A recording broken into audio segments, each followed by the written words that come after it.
Getting to school on time is part of being a good citizen. A good citizen is one who plays fair with others and does his part so that everyone can work and play happily together.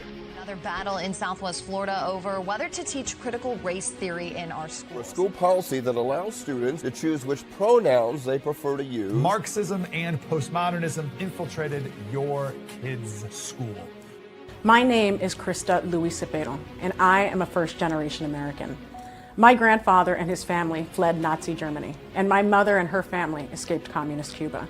So when I saw communist and Marxist teachings were happening right down the road at my child's school, I couldn't look away. I couldn't be silent. I had to take a stand, and there's no way I could have been as prepared as I was if not for Moms for Liberty. The mission of M4L Academy is to educate, equip, and engage parents across America so that they can effectively impact education. We believe that when we fight for better education, we're fighting for the future of our country. For decades, radical ideologies have seeped into our local school system, and parents are just now discovering how bad it's gotten. That's why we launched M4L Academy, to shine a light and tell the truth to parents who are just waking up to what's really happening in our classrooms. The teachers' unions and authoritarian school boards don't want educated parents, they want compliance. So when your child is taught radical ideas stemming from critical race theory, restorative justice, or gender ideology, it's been impossible to find information on what these are. Parents are seeing assignments and lessons come home that are concerning, but they're told to sit down and go along with the program. But good parents will not allow their children to be harmed. At M4L Academy, you'll find smart books, seminars, classes, podcasts, reading lists, and so much more that will empower you to advocate for sensible education at your child's school. We've compiled the instruction manual for the most pressing topics your child faces in school. And we're excited to offer new programming this coming semester. In addition to our monthly book club and documentary watch party, we'll be revamping our 101 series, diving deep into each topic with subject matter experts. We're also launching a new monthly debate series that will take place in person on Capitol Hill in Washington, D.C. Guests with opposing views will hash out their differences in a live debate format, getting to the bottom of these difficult topics. M4L Academy is made by and for joyful warriors. We believe in cultivating engaged citizens, not enraged activists. We're here to fight and win. We hope you'll take full advantage of the resources we've created for you, and welcome back to class.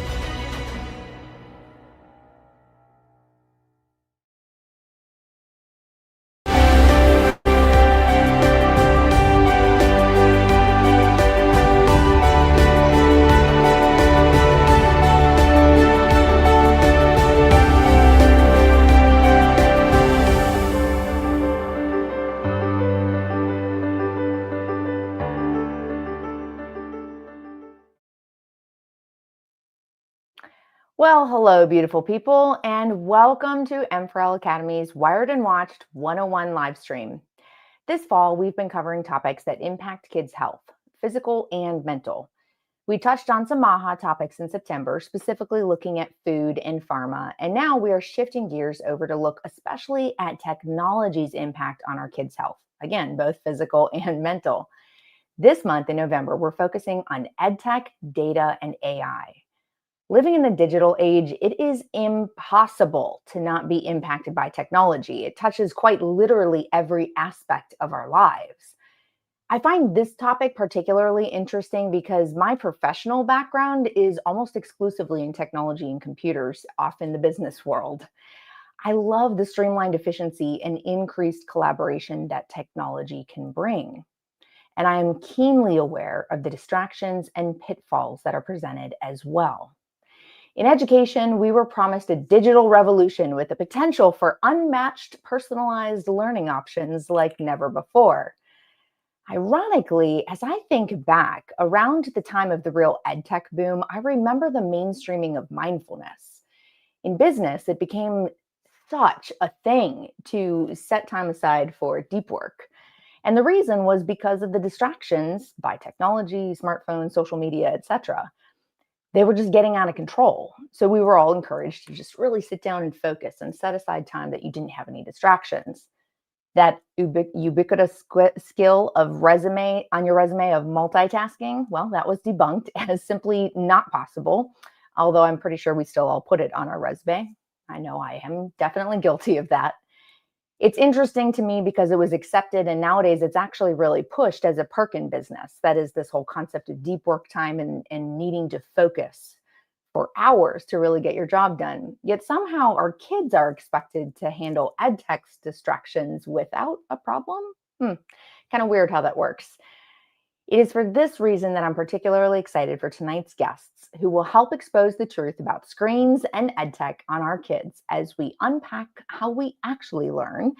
We're going to talk about the disturbing amount of data being collected on our kids, and I will tell you it is a lot. And then, of course, why analog is so incredibly important to learning. But before we dive in, let's hear from Christy Slape from Williamson County, Texas, as our mom on a mission, and she finds out what folks on the street think about EdTech.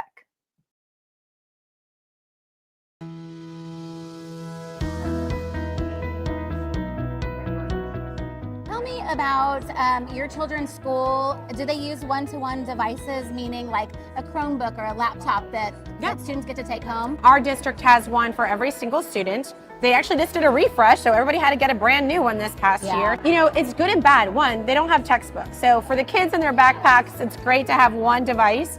But it is also it's concerning because you don't know what they have. They're on your personal Wi-Fi. Does the school district gain access to your Wi-Fi information? You know, it's a scary thing. So my daughter goes to a private school. Okay. They have a mix, and it is quite a bit more manual than, and the Chromebook's more of a supplement as opposed to the main tool. Okay. Our public schools use the iPads. I still think there's a lot of opportunity. Like, they don't teach cursive. The kids aren't good at taking notes anymore, that kind of thing. That has to be a skill. They have to learn this for college. They use paper and pen, but they really don't. So everything is typed. That's how they'll work in the workforce.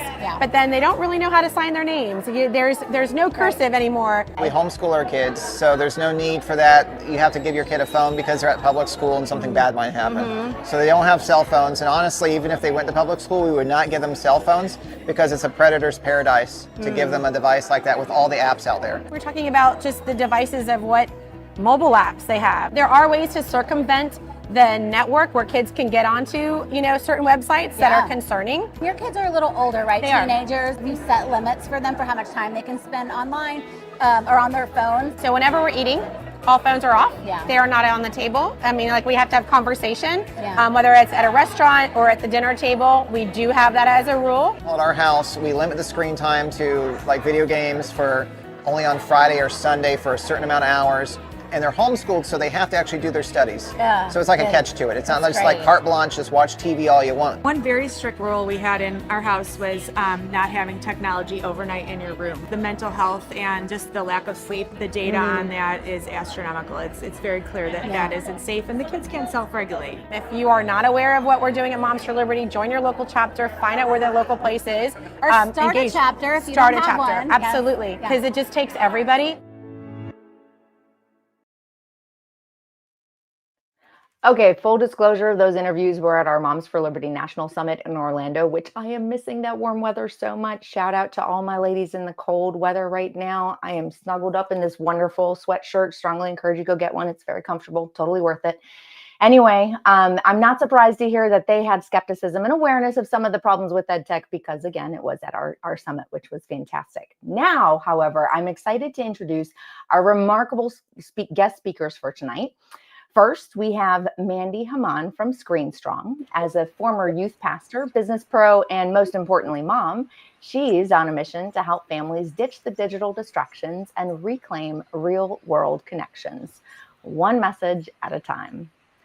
Also joining us is Dr. Jared Cooney Horvath, an educator turned author and cognitive neuroscientist who is able to break down the science so well, yes, that even my teenagers enjoyed his videos for real. And I'm not just saying that, it's for real. So welcome both of you to the program. Thank you so much. It's awesome to be here. Yes, awesome to be here. Thank you so much. Absolutely. I am so excited for this conversation. You both are so engaging. And like I said, this topic I find ironically very personal just because of my business background. So bringing in the education side is and the learning of it, how it really genuinely impacts us, has just been fascinating for me. So one of our goals tonight is going to be to connect those dots between neuroscience, classrooms, family life, and see if technology is actually enhancing our learning or just distracting us from it. I feel like we know the answer to that, but we're going to dive in anyway. So let's start out with a question. I think you both will have some opinions on. And Jared, let's start with you. What does the latest science say about screen time affecting kids' attention, memory, and cognitive development? Oh, absolutely everything you would assume. It's a show. It's not good. It was for a hot minute there. We thought maybe we were doing something beneficial, and I'm talking back in the 60s, maybe 70s. Now it's a good rule of thumb that the more your kids use tech, especially at school and for learning purposes, attention spans go down, long-term memory goes down, depth of recognition goes down, comprehension goes down, even general IQ goes down for the first time ever. And I do not mean to offend anyone or make anyone uncomfortable, but if you think about it generationally, every generation of kids has outperformed their parents on cognitive measures. Our kids have always been smarter, faster, stronger, healthier than we have until now. Gen Z is the first generation to underscore their parents on basically every cognitive measure. And you can look at for as many ways to blame as you want, but realistically, it boils down to the tech that they're using. So there's nothing that seems to be really beneficial right now.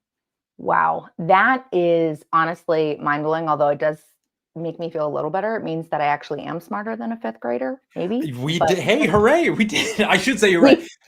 Smarter at the same age. When we were our kids' age, we were outperforming where they're at now. I hope we're still doing better now. Very fair clarification. I will say that is really disturbing to me because when I think of schools, what we learn in schools and how much time our kids spend in schools, it's really shocking that we're seeing this decline. Mandee, do you have anything additional that you can add to it as far as how the screens impact kids' brains? Yeah, I think just what we know about screen time in general just totally goes on over to what our kids are learning on screens at school or not learning.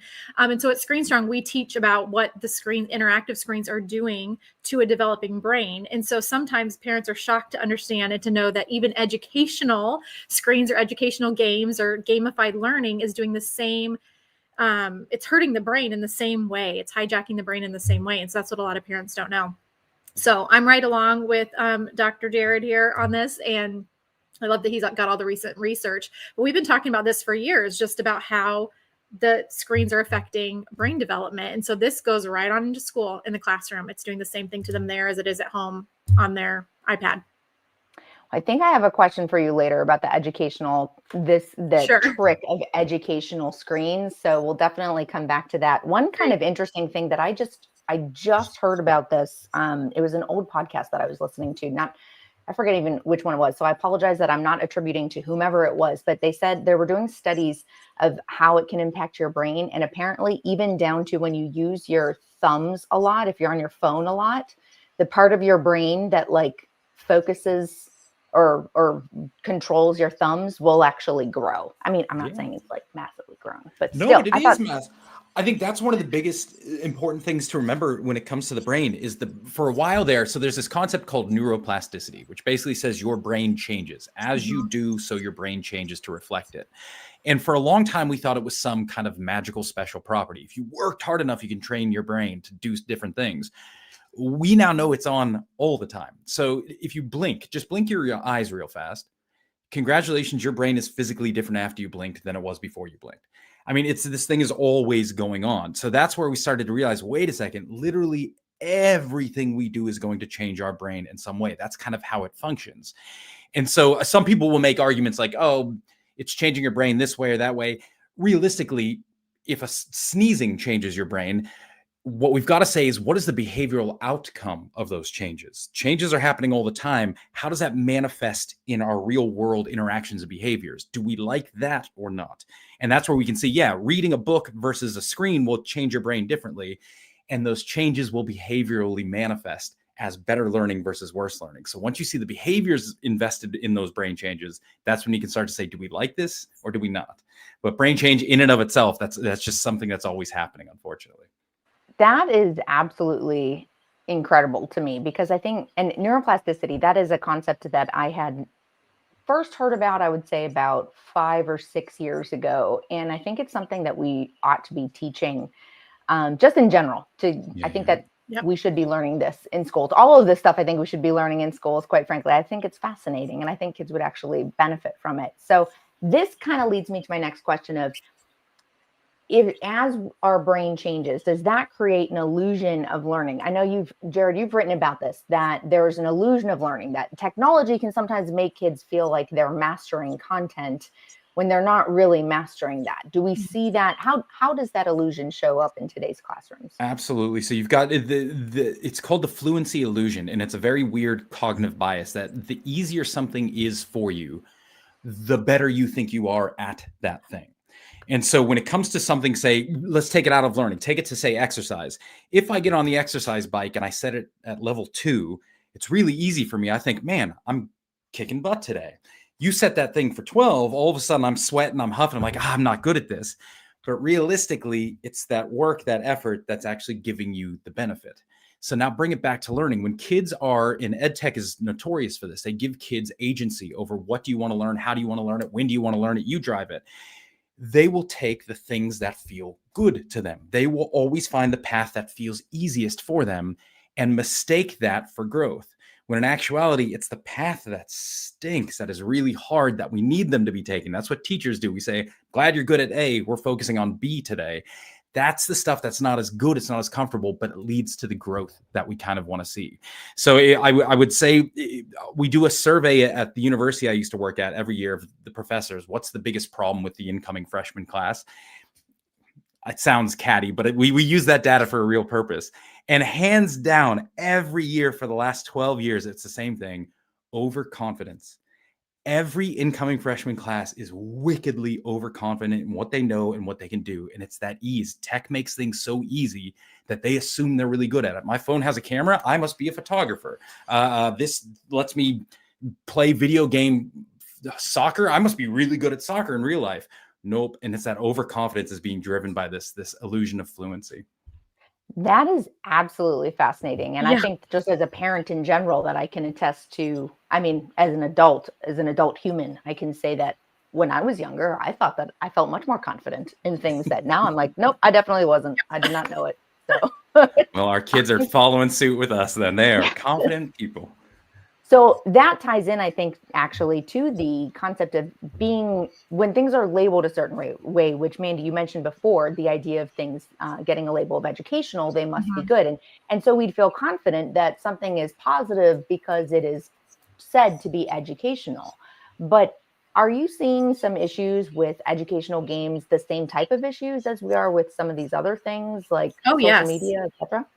Yep, of course. Yes. And that's because of what it's doing in the brain. It's still producing dopamine, even no matter what the content is. And of course, we care about content on screens. We don't want our kids to be watching bad content or playing violent games and things like that. So then we think they're okay on ABC Mouse or on, these educational games. But what's happening is that the screen time is replacing the time that that child could be learning to do that skill in real life.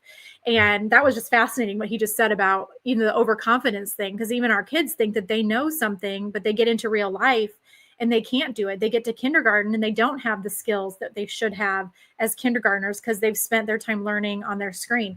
So we know from brain scans and things now is that the even educational games are still created with persuasive design, that the app creators and our attention engineers is what they're called. They make these products on purpose to be addictive. So from an early age, even the educational games are created with so much persuasive technology that our children want to stay on them. It's hard to pull them away. And then when you give them real, note cards with things they need to memorize or actual, math problems, it's very hard for them to do because their brain hasn't been trained to do that. So yes, we're absolutely seeing the same difference.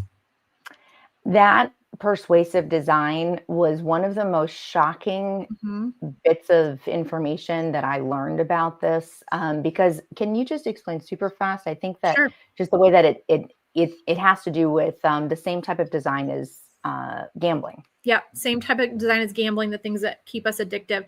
Persuasive design, like on your device, is any color, any sound, any the endless scroll, the constant information that's coming in. It's what makes us want to interact with the app or interact with their product and not get off of it. And so it's used in video games. It's used in every single app we use. I mean, the streaks that are in, I mean, even the Bible app, is made with persuasive design. This is anything that's keeping us on their product.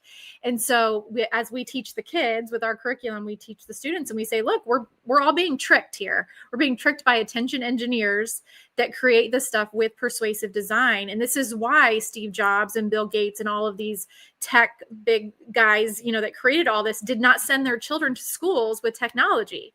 They sent them to schools that learned in real books with pens and paper. And I know as a mom, when I realized that and heard that, I was not happy. I was like, are you kidding me? We're experimenting on our kids' brains while their kids get to, learn in the normal way and be smart, and we're kind of dumbing our kids down by really stealing these opportunities and keeping them on the persuasive design screens. And that's, if you extend that, that's where one of the biggest intractable problems with EdTech, right, is you can never serve two masters. Right. And in one sense, they've got to serve the bottom line. They have to make money. And the only way to make money in digital programming right now is the attention economy. I need to hold your attention. Mm-hmm. The only way to hold attention in the digital space is rapid jumping, is constant flitting between this, that, and the next thing. That's the endless scroll. Get to the next video. Not a 2-minute video. Here's a 2-second video. Get to the next thing. That is wonderful for maintaining attention, for getting profits. That is the Achilles heel of learning. Mm-hmm. So now if I also want to serve the master of learning, I have to slow things way down. I have to sustain focus for extended periods of time. And in this instance, you can't do both. So EdTech is under the pump from the very get-go, from its existence, to say, do I make money or do I help kids learn? Because unfortunately, the two, they do not go hand in hand. No. That's so good. That's so good. Yes. Oh, I think we might have lost her. Oh, that's right. Well, then it's you. Okay, let's go. No, this is good, Mandee. So I'm going to ask the next question. Okay, you ask the next question.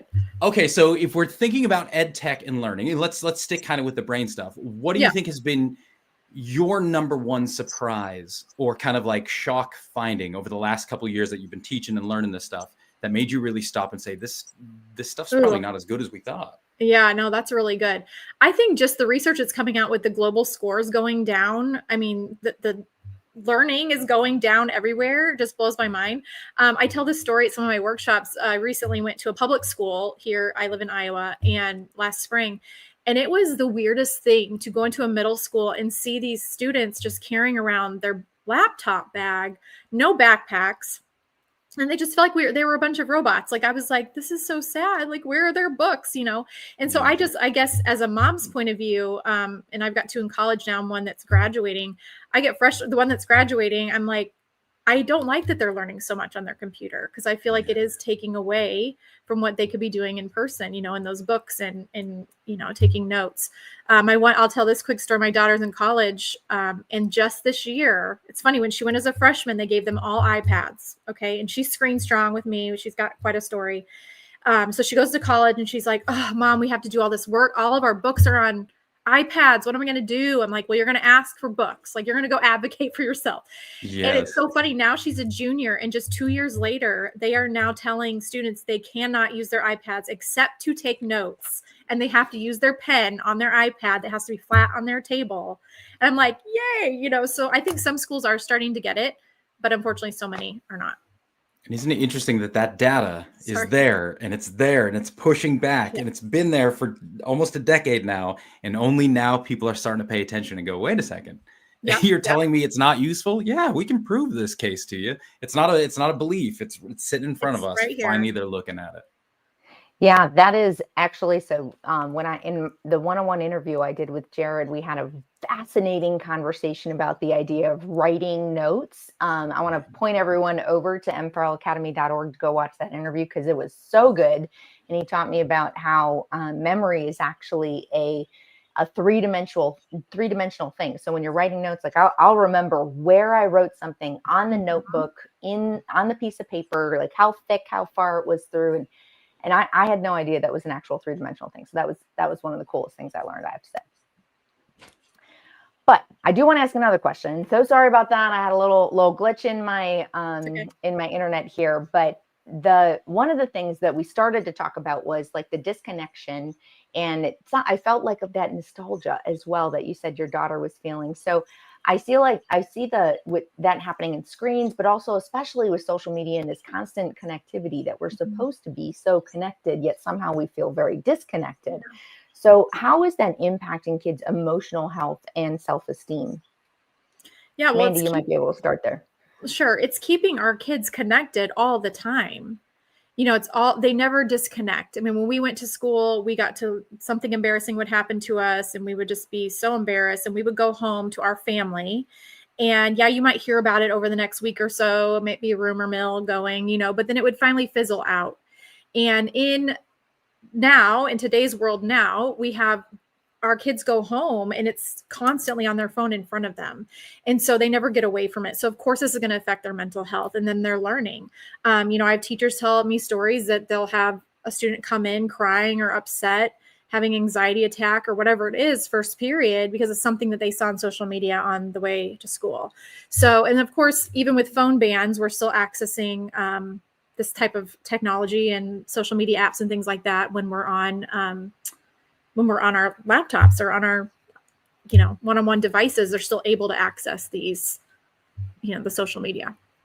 So I think one of the things that is interesting to me, and Jared brought this up, this is where I see this leading, is that there's this idea that we're so connected on social media and we're making these real relationships. And the word that's tossed around a lot right now is empathy. However, what you said was that empathy is actually it really contributes to learning. And it's not what we think of it as, which is just this like, oh, I feel bad for you, essentially, it seems. Instead, it's something that it contributes to learning, and it's actually measurable. Now, when I'm looking at AI companies now, it seems like their goals are always to make AI as human-like as possible, which I'm going to expect includes this ability to mimic empathy. But do you think can technology ever actually foster that real empathy? 100% no. And that's another one of those intractable problems. This isn't an issue of give me better software, we just need more time. It is off the table. And the reason for it is here. So I hate talking in evolutionary theory just because I think most of it's pretty fluff. When people start talking about psychology and evolution, they're like, we were developed to do this. It's like, who knows? But I will say we have developed to learn from each other. You can't mistake it. The brain is a massive mimicking machine. So when I move my hand like this, if you're watching me move my hand, if I could image your brain, it would look as though you were doing this with your own hand. We are constantly mirroring one another. And that's how we really learn from each other. So humans learn from humans. We can learn from other things, but we have this inborn stuff to say, cool, that's your easiest teacher right there. So now we can say, what's empathy? So empathy turns out to be biological synchrony between two human beings.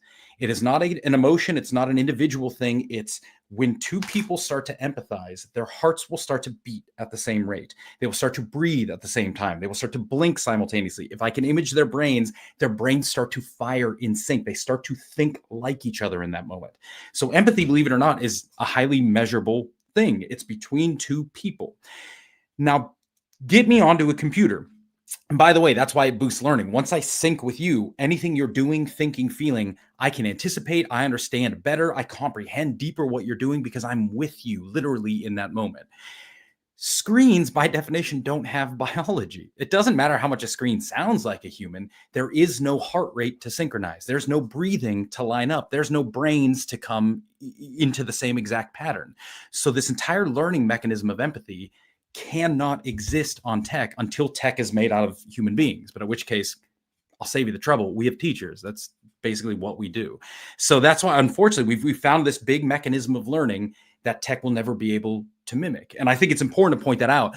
Kids will say they feel empathy towards a computer, but it's the same thing. I was talking to you about this earlier. If I show you a picture of the sun, you will feel warmer, subjectively feel warmer. But you will never get a tan because the mechanism you need for that tan doesn't exist. It's the same with computers. Kids will feel empathetic. They'll say, oh, I'm resonating, but the mechanism doesn't exist. So that boost you would get to your learning there's simply no way for that to happen. So long as we can keep doing it with each other, live and in person, that's always going to be a little bit better. Mm-hmm. So I've got to say, anyone who knows me knows that I have an analogy for via diet and exercise for like literally everything. And what it makes me think of is the low fat and like the sugar free, you know, what a scam that was, because we were told that was the right way to go. But in reality, it just tricked your body into thinking that it was getting sugar, that it was getting like this energy fix. But in reality, it didn't. So then it caused this bad cycle within your system biologically. And that's what I'm hearing from you, that we are biologically expecting a connection, that it's a mimic of it. So it seems to be there, but it's not quite. And that's why kids get addicted, potentially. That may take it away. Well, yeah, because if you take it away from learning, let's just go back to social media, just interaction. The body, our brain, our biology, if I can hear another person's voice or see their face, I can start to get empathy. I can get synchrony. So in this context right now, it's available. Kids aren't using this context. They're texting one another. In a text-based environment, not only is there no empathy, there's also no what we call oxytocin, which means, just simply put, that's a bonding chemical that biology uses. If we see oxytocin, two people are bonding. Great. You do not see that in text-based online communication. What you see is a release of what's called tachykinins, which are a precursor to depression. So in a very real sense, take learning off the table. When we interact with people online, digitally, our brain recognizes that as isolating and somehow threatening, and now you start to drive loneliness. So I've got a kid who spends 2 hours doing texting all day to their friends. They're getting tachykinins. They're feeling more lonely. What are they going to do? Reach out to more friends online, which is going to lead them to feel lonelier. And then you get this vicious cycle where the tool which was meant to bring us all together is literally driving a wedge between everyone and driving loneliness biologically in a way that it can't fix. And we're now trying to use the poison as the cure. It's not working. That is crazy. Wow. Mandee, do you have anything additional to? I know you guys have a whole curriculum about this. Like, wow. We do. But even what you're saying right now with the, what'd you call it? Tachykinins? TAC2. That's the official tachy. That's the bad I'm sitting one. here, my mouth is wide open. So I'm like, oh my goodness. Like, I love learning the why behind what. So we talk about loneliness, and the more that our kids are on screens, and Jean Twenge talks about this in her research too, that the more we spend on screens, the less time we're spending in person. So of course, then you would just, know that means we're lonelier and that our kids are more depressed and all of that. But to hear Dr. Jared talk about the actual brain science of what's happening, wow, like we don't really stand a chance of feeling better about ourselves, our relationships. And what I wanted to add as you were talking was the teen brain specifically, because the teen brain specifically does not have the frontal lobe fully connected yet until 25. Our teens are living in their limbic center, their emotional part of the brain. Of course, they want to just keep reaching out and connecting, but it's like it's hijacking it. It's like what they think they're doing, it's actually not happening. So that just was very fascinating. I'm learning just as much on here right now. Yeah, I feel like I always learn. Like I said, I was super excited for this conversation because you guys both have such great information to share. So, all right, I could go down this path forever, but I promised we were going to talk a little bit about data collection. I do want to go over there. Before I do, just a reminder to everyone, if you have any questions for our amazing experts, please drop them in the chat right now so that we can get them posted up here and you can get them answered. We will switch over to Q&A time after this. That will include times or live questions from the audience as well if we have it. So, okay, so what I want to ask now is, we know that schools are collecting enormous amounts of student data, and it's beyond just those simple surveys. It's beyond just grading. There's so much, from engagement time to writing samples and social emotional learning, the SEL data as well, like moods and what we're feeling. So I'm curious, what are the implications of the privacy, or of that, for privacy and for child development and true learning? I mean, it feels very Minority Report-ish with all of the data that's being collected. Yeah. And isn't that the world we've created, where we think if you can count it, it exists. If you can't, it doesn't exist. Therefore, now we have to count your happiness. On a scale of 0 to 10, how happy are you? Shut up. It's hilarious. I worked in Australia for 12 years, and some of their schools are shifting away from grade-based data on knowledge and skills, and they're shifting to what they call student profiles. This includes a sense of belonging. How much do you belong here? Sense of creativity, togetherness. I'm like, don't you realize you're doing the exact same thing? Whether you're assessing someone's knowledge or their sense of belonging, you're not changing the script by saying, we're giving you a more holistic picture of this. What you're doing is you're extending school beyond the realm of we're here for teaching and learning into we're here for complete and utter growth and development. Now, I can hear that argument being made by some people, but if you ask students, most of them are like, this is a gross overreach. Whether or not I'm happy at home is irrelevant to you in the classroom, and by no means should you be giving that to universities to tell them who I am as a person. So I think it's interesting that a lot of schools going down that path haven't even stopped to ask the kids, do you like this? But if you go back to then EdTech, I think there are 5 general categories of data that EdTech is collecting. And I think most people know 2, but there are 3 kind of hidden levels that no one really thinks about. So 1 and 2 are basically just performance data and engagement data. What are you doing on my program? Sweet. That has no problem with me. The 3rd level they're going to collect is demographic data. Who are you? What's your religion? Where are you from? Who are your parents? Why they would ever need to know any of this is totally beyond me. As a researcher, even I can't collect that data unless I've proven I need that for my thesis. But they get it free of charge. So cool. Beyond that, then they're going to go into attitudinal data, where now they're going to start to say, yeah, how are you feeling? How are you looking? And they're going to use the camera and biofeedback tools to measure your facial expressions and tweak things accordingly. That is irrelevant. You do not need any of that data, which is going to feed into the 5th level of data, the cookies data, the metadata. Basically, every EdTech program is going to tap into your computer and track everything else you're doing. What are you doing online? Why are you doing this over here? And that's so much easier if only EdTech would give us the computer itself. If only they would gift us a free computer baked in with this software to track all these things. Wouldn't that just be magic for them? Oh, that's exactly what's happening across the board. So we got to remember, it's not just the programs. When they come and give you a free computer, they are doing it with the explicit understanding that they are going to track data you had no clue they were going to take. Where does this kid take this computer? To home? I now know where that kid lives.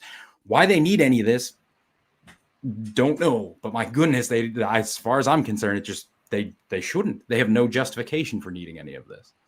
Oh, this feels like we're in a movie. Doesn't it feel like this is just a movie?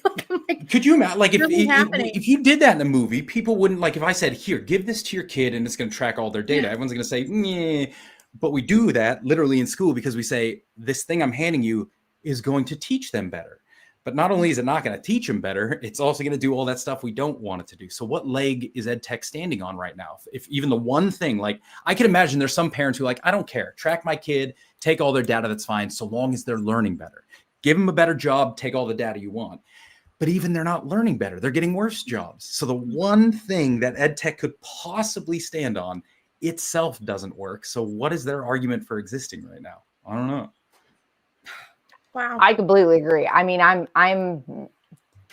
I very much get freaked out by the surveillance state that we are very much living in.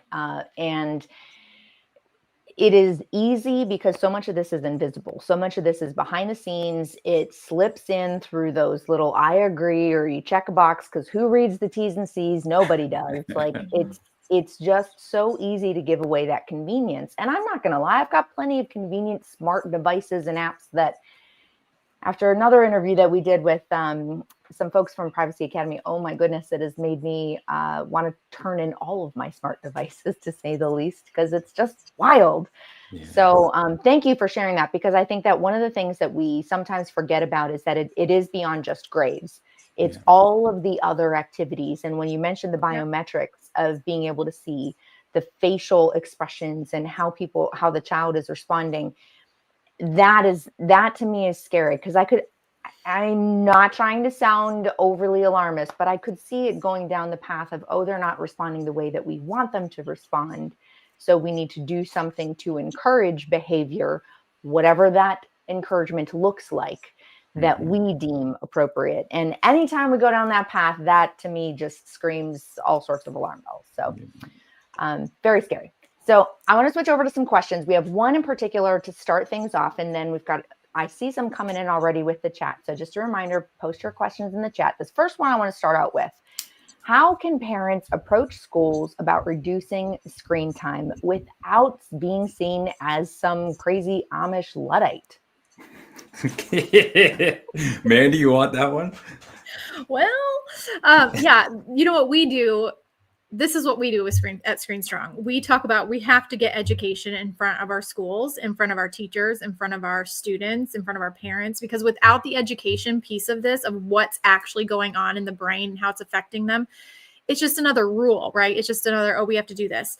What we encourage parents to do is to advocate for their child. Like a lot of people probably in this group are already doing in different ways, but going to your child's teacher and saying, hey, this is how we're doing screens at home. I want Johnny to have some paper options, you know, or I don't want my son or my daughter to be rewarded with screen time. They're just these little things that you can be doing in the classroom. You're not probably going to be able just to go in, you know, guns a-blazing, like quit the ed tech, you know. Now, obviously we have people that want to go in front of school boards and want to really look at this research like that Dr. Jared has put out and that he's teaching a lot of us even on this call. And you want to go in front of your school board meeting and do that type of thing. But on the just level one here, just with your families, go to your teacher and say, hey, this is a concern for me. My son or daughter, I really don't want them to have technology. So how can we get around it? What other options do we have? Because they have to give you options for your child to learn. And I just think sometimes parents don't think that we have a say, and we do. You absolutely do. Go in and make your voice known. I'd say if after the anxious generation, John Haidt, the big battle became how do we get cell phones out of schools? And think about it, 5 years ago, people would have argued you can't. If they're too ingrained, we need to learn to live with them. No, now we see there laws across the world now are coming in where we say, wait a second, the data, the mechanisms exist. Let's do something different. I think the next great battle is exactly what Mandee said. It's going to be opt-out. Is there have to be legally binding opt-out options for any kid who doesn't want tech. If you've got a family and you're protecting them from tech at home, and then the school's like 6 hours on a computer, surely that can't be something we're allowing. But I know it's coming through the pipes, but it's not happening yet. But just know that will be the next big thing, is there will be opt-out options. Until then, I would kind of just piggyback on what Mandee's saying is, I think interesting research. If you watch flocks of birds fly, for the longest time, we tried to figure out how do they all move in synchrony. Like think of starlings, thousands of birds moving in synchrony. How do they do that? And we always thought there must be some communication between them, something. Turns out it takes a very minimal threshold. The larger the flock, the smaller the amount of birds that need to change until every single bird will change with them. So if you've got a flock of over 1,000 birds, less than 5% have to decide, we're going left now, and the whole thing's going with you. So I always say when it comes to parents, step one, get a coalition. If you're the lone voice, or the lone bird turning right, everyone's going to say you're a nuisance, get out of here. But if you get even 5 voices basically in your school to say, we're going this way, you're going to see some movement. And how do we then move that? The biggest thing we've ever seen when it comes to change at the systemic level is data is not enough. Numbers are numbers and numbers. Anyone can do whatever they want with it. So you need to bring data and mechanisms.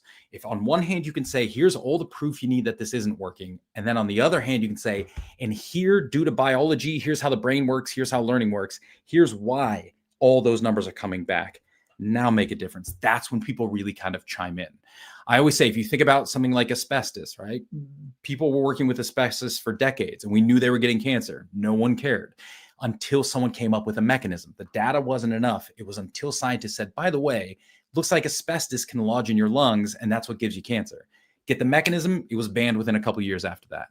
So just when you get a small group, going with your data, going with your mechanisms, and I will give you resources to help with that. But I think that's gonna happen. No, that's beautiful. That's what I love about this conversation right now, because if there's nothing we're not good at Moms for Liberty, it's being willing to stand up and be that person that is saying something that's unpopular. And I do agree that it takes often just one person reaching out, showing that courage to stand up and say, this is not okay. Because chances are that other people are thinking it. They're just maybe uncomfortable saying it because they don't want the blowback. But you know who number one is, by the way? Teachers. Teachers are by and large sick of ed tech. It's just they don't have a voice. They are very much, their job is on the line, so they don't say anything. But I promise you get a small coalition of parents going, teachers are going to be your best advocates. I would argue, and this is just a statistic from my experiences, so don't Google research this one, but I'd say about 70% of teachers is, if you ever got this ball rolling and said, we're done with EdTech, you'd get 70% of teachers to go, yeah, we are too. It's not helping. Any teacher who's been in the classroom longer than a decade is like, this stuff sucks. Yeah. And our kids today are very different than they were in the turn of the century. What's wrong? It's these dang screens. Yep. They're just as exhausted as the parents because they're now in the situation in the classroom where they have to manage, 20, 25 screens or whatever on their screen. And the kids are, amazing at going back and forth and getting off the screen, that they're not supposed to be on. And these poor teachers are like, I can't even teach anymore. And we hear this story over and over. These teachers are quitting because they're like, I'm just done. I can't do it anymore. So yeah, we've got to educate the teachers too on different things they can do in the classroom as well. Well, I want to just throw that out there as a call that if any teachers want to reach out to us, you have some support here at Moms for Liberty. We will absolutely help you out. We will give you a voice, even if you're not comfortable to speak yourself. We can speak for you. So, or we will voice your concerns. Let's put it that way. I don't want to say speak for you. So, okay. So we talked a little bit about the school boards and we talked about the teachers, but I'm going to bring up a comment that I see here from Courtney. How do we convince tech companies who are only concerned about profit to actually make changes that are best for our kids? And I feel like this just really hits it on the head because it feels like it all comes back to money. Yeah. If I can, I want to hear what Mandee has to say, but long and the short of it is you can't. No, that's what I was why gonna would say. they? Yeah, it's, and this is where a lot of, I kind of stand alone on this belief here is a lot of people say, how do we hold EdTech companies accountable for this stuff? I'm like, you don't. They're companies. They have one job, to make money. That's the only thing they exist for. And so in order to make that money, they're going to lie to us. They're going to deceive us. Everyone who's ever owned a company, that's what they do. We can't be shocked when they do it. The trick was we want to blame them for having lied to us. Every car company lies to you. It was really up to us to vet what they say, take better agency over our own decisions, take more control over our schools. And so I see when people say, is it their fault? No, they were doing what exactly they should be doing. It was our fault for not being a little bit more discerning on paying attention to what they were saying. And I think we can get that power now. So I think trying to convince tech companies to do anything it's a waste of time. I think trying to convince federal government to push back against tech companies, tech companies are always 5 years ahead of the government. That's a waste of time. It's going to be grassroots. Get back to teachers, get back to parents, take control of schools. Yeah. EdTech will follow. I absolutely 100% agree. I don't even have anything else to add because that's the first thing that came to my mind is you can't convince them. People have been asking Screen Strong for years. What are you doing and we're like, we're not going after the tech companies. We're going after the families. It's one family at a time, educating and having that family attachment back and not giving it to the tech. Yep. That is, I got to be honest, while it's not necessarily, I think, the answer that most people may want to hear, I actually think that's very realistic and very true.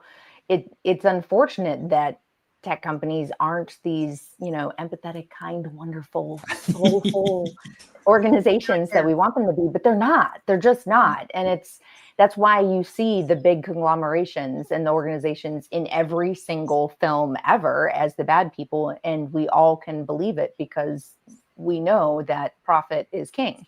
And it totally makes sense. And it always comes back to that agentic self-responsibility too. It sucks. I would love for somebody to fix my problem, but at the end of the day, no one's going to do anything. So it's up to us to say, what do I want for my kid, my family? I'm going to solve my problem the way I can do it. Yeah. That is really true. So I actually I'm going to take a quick one off to the side that is related to this, speaking of taking agency, because this is and I can say this personally, this question isn't from me, but I personally identify with it. And that sounded odd. Anyway, I personally relate to it.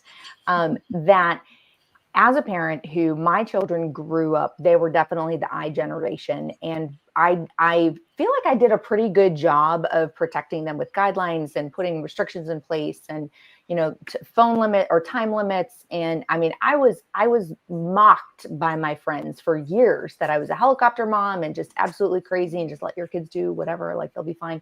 But even still, my children did face challenges from technology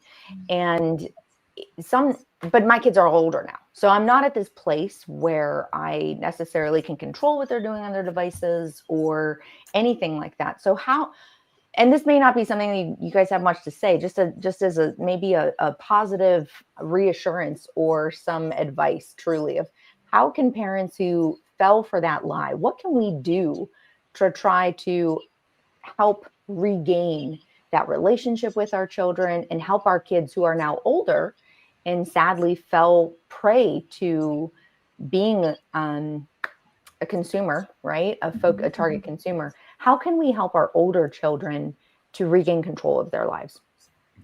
I think a lot of it is once they're adults, of just having that open, honest communication with them of like, what was their experience? Like now, a lot of times we tell parents, sometimes you're going to have to go back to your child and apologize and say, oh my gosh, I'm so sorry. I did not know that you had access to this. I didn't know that this is what it was doing to your brain and your focus and your friendships and your, mental health, and get to have a really honest, come to Jesus meeting with your adult child to say, how did it affect you? Like now that you're on this side of it, can you look back at when I gave you that phone in 6th grade?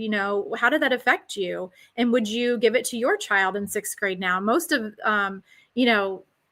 the next generation coming up, Gen Z, a lot of them are now starting to say like, oh, my kids are never getting this stuff, because they know that it was harmful to them. So I think that's what you do. And again, I keep harping on the education piece, but that's what it's about. That's what helps all of us change. We know better, we can do better. And we don't know what we don't know. So it's like, you've got to help educate them, give them those resources, in a non-judgmental way, and hope that then when they start having kids, that they will do things differently. But we can't beat ourselves up. So don't beat yourself up, and go to your child and have those honest communication and conversations with them. That is really helpful. Genuinely. It is. I think we all as parents you always feel bad about something, like you could have done something better no matter what it is. And so it is encouraging to just hear a little bit of advice on how we can resolve this. Cause this has really been a challenge. And especially my background is technology. I was hardcore, like, let's go implement these great enterprise systems. And in business, there is a lot of great things about it. And I didn't really understand as a parent at all, just this vast impact it was having on our children. So that's been surprising. Okay, I have another question from the audience that I think this one is interesting. Coming from Michelle Myers, I'd like to know the way the average parent can help protect their child from some of the negative effects of AI and tech in general. So this is, oh gosh, AI. Don't get me started on AI. Good rule of thumb when it comes to just AI, straight up, ban it from your house. It has no business being there for anyone. As an adult, if you need to use it for offloading things, go to town, but don't be shocked when your kid then says, if you do it, why can't I do it? So believe it or not, we don't need it. We were surviving just fine 2.5 years ago before this stuff. So that's one of those things that I think you could probably put a pretty hard line and say that doesn't exist in my house. But for everything else, I think it's going to now be a very slow pullback. The tech regeneration isn't going to happen overnight. So you start small. You say, sweet, we're going to have one tech-free day a week. Every Sunday as a family, we're all going out. No tech, sorry. It's going to be real awkward the first 2 or 3 times you do it. By the end of the month, you're doing fine. Then you start bringing in some of the stronger rules. There's going to be a limit. You only have computer for 1 hour a day, and it has to be for homework or this, that, and the other.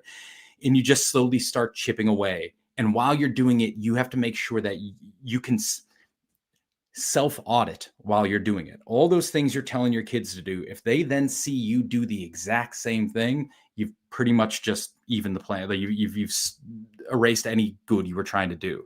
So it has to be personal change as well. One of the hardest things you might have to do, and this goes back to what Missy was saying as a Luddite, I'm a card-carrying Luddite. I got no problem being called a Luddite. I will print that out and hand that to people because they were right. The Luddites were absolutely correct. They weren't fighting against tech. They were fighting for a way of life that they loved, and the tech destroyed that way of life. I'm still fighting for a way of life that I love. I'm not going to let tech destroy it, at least in my household. So if you got to get a flip phone, then you got to get a flip phone. If you got to turn off your Wi-Fi for everyone at 7 p.m., we got to make changes in our own life if we want our kids to follow. That's a really good tip, by the way. That's a very Mandee, anything else you wanted to add there? No, I thought that was great. I'm forgetting what the question was. Oh, Like, sorry. no, I'm How like, can we we're gonna- help the AI and tech flow in our family? Yes. No, I'm with that. And it's about okay, this is what we say a lot. It's not about just restricting the technology. It's about replacing it. So it's not just all of a sudden setting the hammer down and being like, all right, that's it. Wi-Fi is going off. We're not doing this anymore. You've really got to say no and make an intentional move to do things as a family. And like you said, it's awkward at first. We tell people that too. Like telling your teenagers, hey, we're going to have a board game night. They're like, what? Like, with now our phones by us, but the more you do it, the more it becomes normal, and you create these rituals and these traditions with your family. So think of it as replacing screen time with other things. Don't think of it as restricting it, because none of us want to be restricted on anything, but this stuff is hard. I mean, we're addicted to it. Our kids are addicted to it. And so it's a matter of replacing it, leaving a puzzle out on the table for people to work on, leaving crafts out if you've got younger kids or even older kids. But, so Screen Strong, we help a lot with that, of like, what do you do instead? I love that. And replacing it is critical. It really is, because, and I will strongly encourage, if you have not tried, parents, to do, or if parents, you have not tried doing game nights, there are so many cool games out now. There are so many amazing games. Definitely, as a personal suggestion, you could try, if you're like introducing game night, there is a technology game, I think it's called Jackbox, that you use your phone, so you can have everyone, if they're like afraid to let go of their phone. Downside to it is that I have had people who, when we're playing this game, are multitasking on their phone and missing like their turns and stuff. So it's not the best option, but it might be like a way to stick to analog games. Analog is better. So, all right. So we talked a lot about, I have one more question, and this one I think is actually really interesting, because it brings in a concern that we have about cell phones overall. Well, there's a little bit different mixed opinions here. So what advice would you give to advocates who are talking to parents who want cell phones in the schools, but not the iPads? And that's definitely an argument that I've heard. I don't feel like everyone's on the same point of view. Wait a second. The argument is that we're going to get rid of tech like tablets and stuff, but we're going to keep phones, or is it the other way around? So yes, so get rid of tablets and one-on-one devices, except for phones. And so one of the concerns that is presented is this idea of, well, we don't really like what's being taught in the classroom. There have been some serious concerns with the ideologies that are pushed. So how are we, or maybe it's a safety issue, like we're afraid we can't reach our kids during the day if there's something that goes wrong. So how can parents respond to those concerns if they're people they're talking to are saying, well, we need to keep the cell phones, but get rid of the iPads? Boy, I'm if you don't, I'll just jump in as fast as I can on this one. There is no reason a human being would ever need a cell phone out of school. I've been asking that question for 12 years of parents, of teachers, of leaders, of students. Why would you need a cell phone at school? I've never gotten a valid answer to that. And like you said, I mean, it's one of them is, can I spy on what my kids are being taught? That's no, that's called curriculum. If you want to see that, go look at a curriculum document. And if you're afraid the teacher's doing something different, go visit the school. Don't hide a little cell phone and film it. And if you genuinely want to do that, go get a video camera. That way your kid can't multitask while they're doing it. But then you say, well, what about the emergency stuff? Ask any first responder what the worst thing is in an emergency. It is a dozen people getting on the cell phone at the exact same time. It kills everything. Every school has a safety plan in place, which says adults have one strict plan they've got to follow, kids follow. In an emergency, you want the smallest amount of people making the smallest amount of decisions, because everything's already set. Yeah. There's, was it Jacksonville, 2018?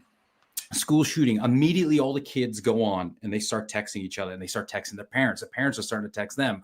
All of a sudden 911 crashes. They cannot get any service anymore because everything is being usurped by these kids' phones.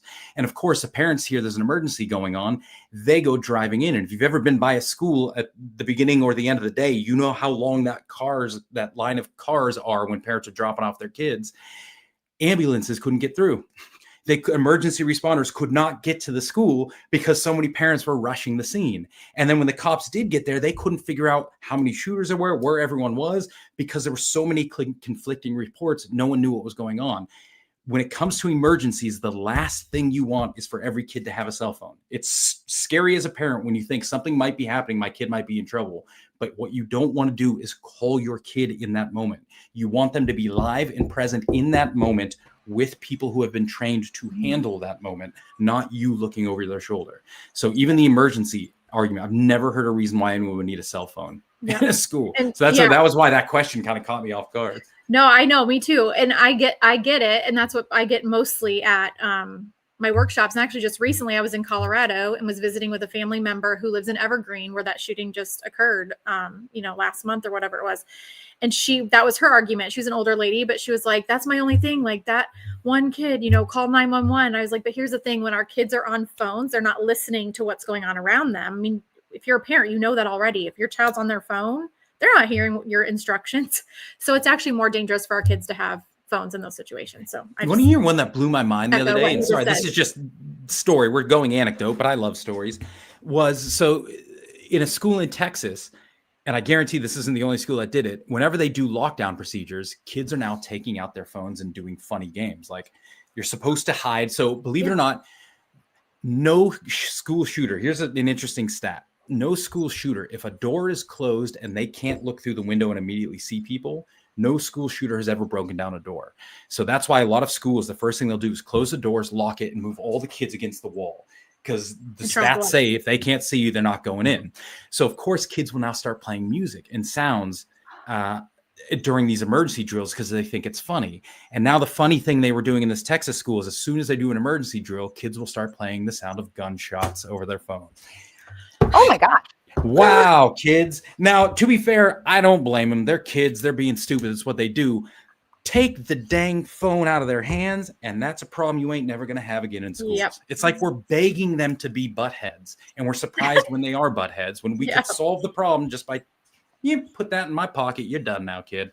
It's a very simple fix, that one. Yes. The fact is, kids are kids. Kids are kids, are kids are kids. And that is idiots. how it is. I love them, but my goodness, I was an idiot when I was a kid, but it's what they do. Yeah, I've been there. We've all been there. Okay. Wow, this has been an incredible conversation. So I have one more positive question that I want to ask, and it's just something to give us a little hope. So what gives you hope? What gives you both hope for the future of kids learning and technology? That's good. Do you want to go first? Do you want me to go? You hit it. Okay. I get hope all the time. I'm in front of so many families doing our workshops. I'm in front of schools, and oh my gosh, to see parents' faces light up and like the light bulb go on in their eyes when they hear this information and they hear that there is hope. No matter where you're at on this journey, there's hope. Whether you are still delaying access to these devices and you're really getting a lot of flack from your family and friends, whether you've already given devices and ScreenStrong comes along and helps you and empowers you to take those screens back from your kids.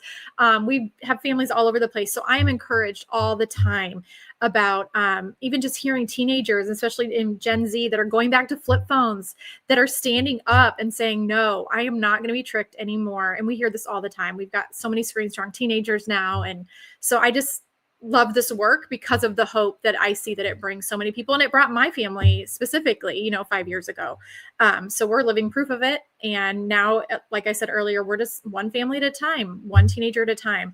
I think the best thing is hearing kids when they get it, when they hear this information and they learn about the brain science. We have middle school curriculum. And when I'm in front of middle schoolers and they will come running up to me afterwards and be like, okay, I'm getting rid of my video game, or look, I already deleted Snapchat. And you're like, yes, good job. And I'm like, way to go, way to be brave, way to be different. So just know there is hope. There are kids and parents and people out there that are turning the tide with this. Love it. Yeah. And I was working with a third grade class recently, and so Gen Alpha, the young ones now, and they said AI is cringe. That gave me all the hope in the world.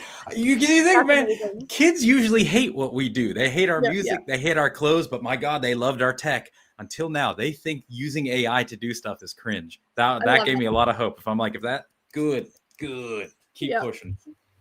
That is cringe. It is cringe. It is. I love it. Like everything the teacher does is AI. They're like, we don't need to do that stuff anymore. Yeah. So that gave me a lot of hope. I'm like, I think the next generations, they're seeing it better than we were. And so that's good.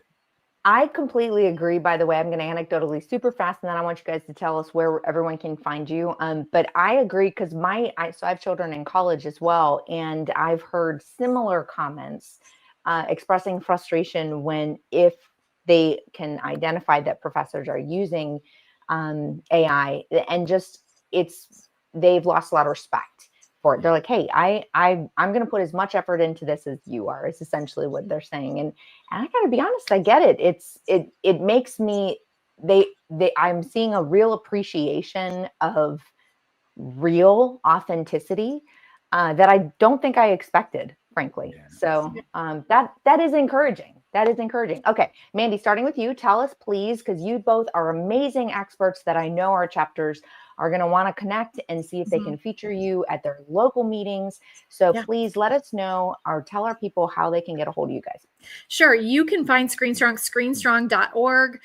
We have lots of awesome resources. We have a podcast called ScreenStrong Families that you can find. We hope to have Dr. Jared on soon so you can hear him again. But we have amazing experts on there, teenagers, teachers, therapists, moms, dads.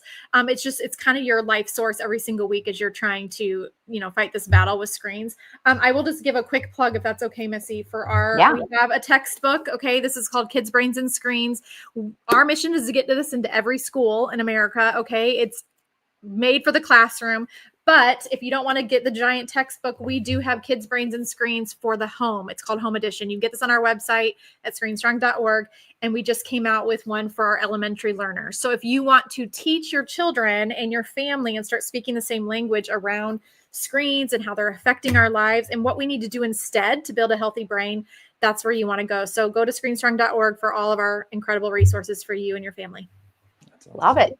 Thank Jared, you. where can everyone find you? So look me up online, Jared Cooney Horvath. I guess two things. One, I've got a new book coming out on December 7th called The Digital Delusion. Why basically it's a case against EdTech, why EdTech harms kids' learning and what we can do about it. And so if you go onto the website, www.lmeglobal.net, that's where I'll have videos, I have links to the book, I have things I've written. So there's just a lot of good material there. And also you can look me up on YouTube. Jared Cooney Horvath, I think, is the name of my channel. And every couple of weeks come out with new videos about if this is how learning works, what does this mean for us and our kids? So just a lot of stuff going on, but I'm really pumped about that book coming out. Oh, I am too. And I know, just a little teaser to all of our viewers, that we are definitely planning on bringing you back to talk about that, because I got a sneak peek at some of it and I am super excited at the information that you have put into it. I think it's so, so important. I do think it makes a difference when people know the why, when we understand how it works behind the curtain, it does make a big difference. So thank you both so much for coming. I've so appreciated having you here. Thank you. And you guys all have a great night. Thanks for having us. I absolutely love talking with Mandee and Jared. I think I could talk to them literally all night long. I know, like I said, my kids were smack in the middle of the iGeneration, and I did think that I did a pretty good job of protecting them. I had parental controls. I had the monitoring apps. I had limited usage. We even had like a separate table. We had a place where our kids would have to stand and be on their devices. So I was really confused when all of a sudden we had some pretty big challenges arise that definitely, if they weren't directly from tech, they were strongly a result or impacted by it. After all, I'd done all the right things and then some. But frankly, I did not realize exactly what I was up against. And I am so thankful for these people and organizations that are bringing this information to us, because gosh, I wish I had that. I wish I had that kids, Brains, and Screens books for when my kids were little. So if you enjoyed this conversation, please head over to our website, m4lacademy.org. And by the way, we have just launched our own YouTube channel, M4L Academy. So if you search for our channel, that is our handle, at M4L Academy. Head over there to subscribe. There is exclusive content that will only be available on our channel. So we hope to see you join up over there and hit that notification bell to get notified when we get new content out. And of course, if you are ready to engage, if it's this topic or any of the other amazing ones that we've covered, head over to momsforliberty.org to find your local chapter, or if there's not one in your area, start one. We can help you. You will not be alone. Coming up this week, I just want to give a quick reminder that if you're in DC, if you're near DC, or if you can get to DC on Thursday, November 13th in the evening, come join me for the recording of the Rhetoric for the Republic. It's going to be talking about EdTech revolution. Has it been a success? Has it not? Let's talk about it. Registration is free. Go to m4lacademy.org. And of course, we have great food and drinks. Plus, you get to ask your questions, talk to the speakers right there. It's going to be a great time. So as James Madison said, the advancement and diffusion of knowledge is the only true guardian of liberty, which of course is the mission of M4L Academy. Thank you so much for joining us tonight. Don't forget, stay curious, stay hopeful, and most importantly, stay engaged. Class dismissed.